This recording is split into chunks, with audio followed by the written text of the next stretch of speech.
Hai teman-teman, selamat datang di channel Gudang Film. Pada kesempatan kali ini, saya akan membahas alur cerita film yang berjudul Blackhead. Film yang dirilis tahun 2015 ini dibintangi oleh Chris Hemsworth, Tang Wei, Viola Davis, Holt McCallany, serta Wang Leehom. Film yang disutradarai oleh Michael Mann ini menceritakan sebuah pembangkit nuklir Cina yang mengalami kebocoran karena disadap oleh seorang hacker yang harus melibatkan FBI serta agen-agen rahasia dalam mencari hacker tersebut. Dan yang lebih menarik, hacker tersebut ternyata bermarkas di Jakarta. Ya, Jakarta, Indonesia. Tapi sebelum kita masuk ke dalam ceritanya, bagi kalian yang baru gabung ke channel ini, jangan lupa untuk klik tombol subscribe serta aktifkan tombol loncengnya agar tidak ketinggalan video terbaru dari channel ini.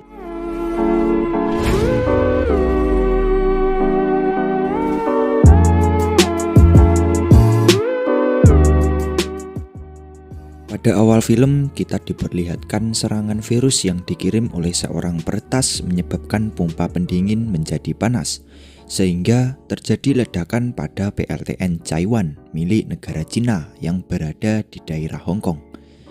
Sementara itu, para menteri Cina sedang melakukan meeting tentang penyebab bocornya PLTN Taiwan. Chen Dawei, selaku petinggi di Departemen Pertahanan Cyber Cina, akhirnya menemukan sebuah sistem yang membuat reaktor nuklir itu bocor, yaitu RAT. Dawei akhirnya terbang menuju Los Angeles untuk meminta bantuan kepada FBI Amerika Serikat agar membantunya menangkap peretas tersebut. Malam itu juga harga saham soya tiba-tiba naik drastis. Ia lalu bertemu dengan agen khusus FBI bernama Carol Barrett di Los Angeles. Ia diajak meeting bersama agen-agen yang lainnya untuk membahas sistem merat yang menurutnya meeting tersebut bukanlah jalan keluar dari masalah itu. Ia akhirnya berbicara empat mata bersama agen Carol dan memberitahu bahwa sistem itu sebenarnya diciptakan oleh Chen Dawei bersama temannya yang bernama Hathaway 8 tahun lalu ketika ia masih kuliah bersama. Chen Dawei akhirnya meminta agen Carol untuk membebaskan Hathaway yang sedang dipenjara. Hathaway adalah hacker kelas kakap yang berhasil mengacaukan pasar saham Amerika Serikat serta membobol beberapa bank besar. FBI pada akhirnya menuruti permintaan Chen Dawei untuk membebaskan Hathaway. Setelah melakukan negosiasi, akhirnya dia bersedia membantu Chen Dawei dengan meminta beberapa syarat. Ia akhirnya dijemput oleh Chen Dawei bersama adiknya yang bernama Lee, serta agen Carol Barrett yang bertugas mengawasi Hathaway karena statusnya yang masih sebagai tahanan negara. Mereka akhirnya terbang menuju salah satu tempat kerja FBI yang pernah memakai sistem RAT. Hathaway berhasil menemukan beberapa kode yang janggal. Dia pun akhirnya menemukan seorang pria yang mengakses sistem merat tersebut. Dia bernama Alonzo Reyes, mantan pekerja FBI yang sudah keluar. Hathaway pada akhirnya mendatangi rumah Alonzo bersama dengan Lee. Mereka akhirnya masuk dan menemukan Alonzo sudah terkapar tak bernyawa di lantai kamarnya dengan luka di bagian wajah. Di sana Hathaway berhasil mendapat informasi tambahan serta berhasil memanipulasi GPS ponsel Marsekal. Ya, Hathaway sebenarnya memakai sebuah gelang monitor yang dipasang FBI untuk melacak lokasinya karena statusnya yang masih menjadi tahanan negara. Sementara itu, Hathaway bersama Lee keluar dari TKP rumah Alonzo Reyes. Mereka akhirnya pergi menggunakan sebuah taksi. Di perjalanan, Hathaway menatap Lee dengan tatapan yang tak biasa. Singkat cerita, mereka sampai di sebuah restoran untuk makan malam, sembari ngobrol mengenai masa lalu Hathaway. Di sisi lain, Chen Dawei bersama Carol Barrett menemukan transaksi soya yang sedang dilakukan sang hacker yang ternyata bertempat di daerah Hong Kong. Sementara itu, Hathaway merasa ada sesuatu yang janggal pada restoran itu, sehingga ia memberanikan diri untuk masuk ke dalam sebuah ruangan. Dan benar saja, ia ternyata sedang dipantau oleh CCTV yang kemungkinan ulah dari hacker yang sedang dicarinya. Hacker tersebut melakukan komunikasi dengan Hathaway melalui komputer restoran tersebut. Ia lalu memutuskan untuk segera pergi.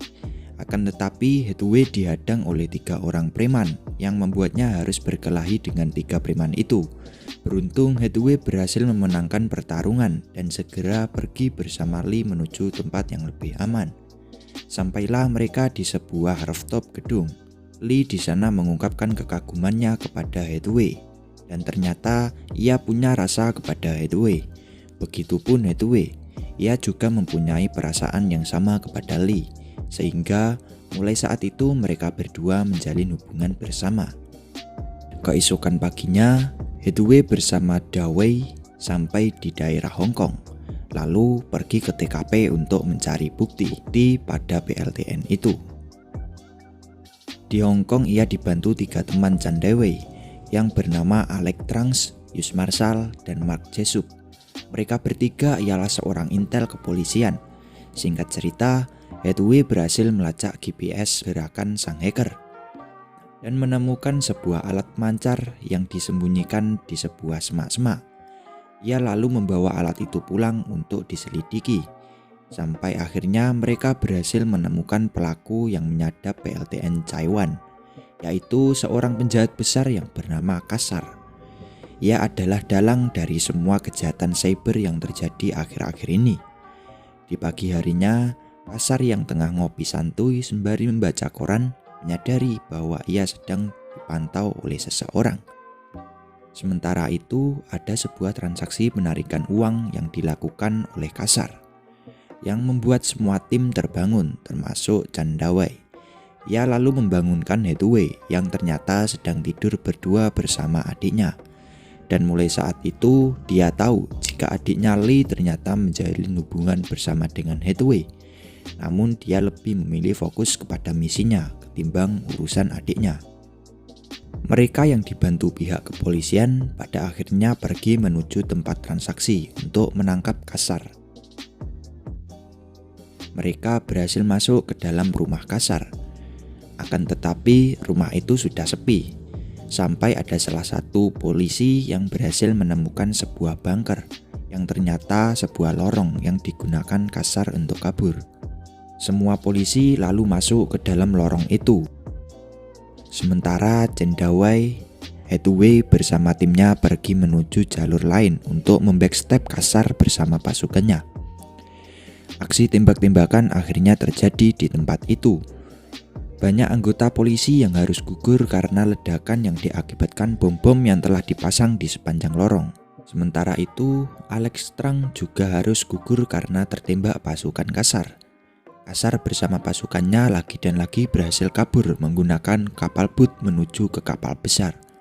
Tak menyerah sampai di sini, Chan Dawei bersama Hathaway akhirnya pergi menuju tempat reaktor nuklir itu meledak untuk mengambil data penyimpanan yang ada di dalam sebuah lemari sistem.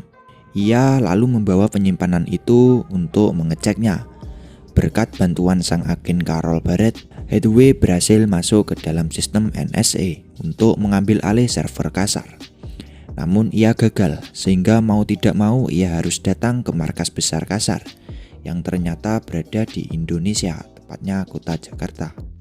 Namun Hathaway tidak bisa pergi ke sana karena Carol tidak memperbolehkan Hathaway untuk pergi ke Indonesia. Sehingga Hathaway berpikir untuk kabur bersama dengan Chan Dawei dan melanjutkan misinya. Namun di tengah perjalanan mereka bertiga sempat cekcok bersama dengan Lee karena Lee bersikukuh ikut bersama dengan Hathaway untuk pergi ke Jakarta. Hathaway pun mengejar Lee dan menjelaskan alasannya tidak mengajak Lee untuk pergi. Namun Kasar bersama anak buahnya tiba-tiba datang dan menembaki mereka yang sedang berbicara. Chan Dawei yang tertembak pada akhirnya tewas di tempat itu, serta ada juga agen Carol yang ikut membantu melawan Kasar, walaupun pada akhirnya harus mati karena tertembak. Beruntung Hathaway bersama Lee selamat, lalu segera melarikan diri menggunakan kereta. Tak lupa ia juga pergi melepas gelang GPS yang terpasang di kakinya, serta membuat visa palsu untuk pergi ke Jakarta. Keesokan harinya, sebelum ia pergi ke Jakarta, Hathaway terlebih dahulu mampir ke daerah Perak, Malaysia. untuk melihat tambang timah yang akan dijadikan target retasan oleh Kassar, yang ternyata mempunyai alat pemompa yang sama dengan reaktor nuklir yang berada di PLTN Taiwan. Singkat cerita, Hathaway bersama Lee sampai di Indonesia, tepatnya di kota Jakarta. Hathaway membeli beberapa perkakas obeng dan alat-alat penunjang misinya, lalu pergi menuju kontrakan untuk mempersiapkan strategi yang bakal ia pakai. Hathaway melakukan hal yang cukup gila, yaitu menjatuhkan mobil dari parkiran atas sebuah gedung untuk membuat kekacauan sehingga ia bisa dengan leluasa masuk ke dalam gedung tersebut untuk mengambil sebuah data yang berfungsi melihat virus yang telah disebar oleh Kassar di beberapa sistem keamanan yang pernah ia retas. Sementara Lee dengan sengaja membasahi sebuah kertas dan pura-pura meminjam komputer di sebuah bank besar untuk menyalin data.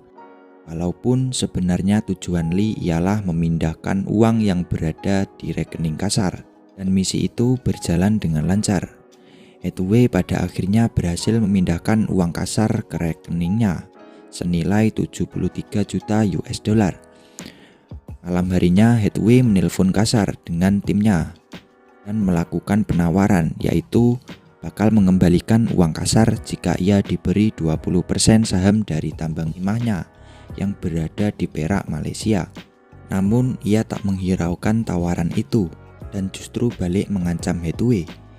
Hathaway dan Lee yang sadar hal itu segera prepare menggunakan peralatan seadanya yang ia beli kemarin. Ia lalu mengajak Kassar bertemu secara empat mata, tetapi Kassar justru membawa semua anak buahnya. Hathaway tahu akan hal itu dan pada akhirnya mengganti tempat pertemuan ke daerah Monas, yang malam itu sedang ada pentas budaya sehingga sangat ramai. Ia yang tahu posisi Kassar segera menghampiri serta mengikutinya untuk menyerang dari belakang. Tetapi Kassar menyadari hal itu. Ia lalu menodong Hathaway dengan sebuah pistol. Namun semua berbanding terbalik. Hathaway berhasil membunuh Kassar serta sempat melakukan aksi tembak-tembakan dengan anak buah Kassar. Walaupun ia sempat ditusuk, berkat shell yang ia pakai, Hathaway berhasil selamat dan dirawat oleh Lee yang membantu dirinya.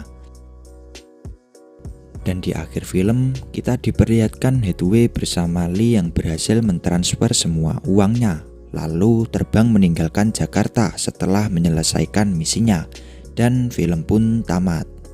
Oke guys, mungkin sekian pembahasan film pada video kali ini. Semoga kalian suka dengan konten ini dan jangan lupa untuk tinggalkan like, komen, share, serta subscribe juga ya teman-teman. Akhir kata, see you to the next video and goodbye.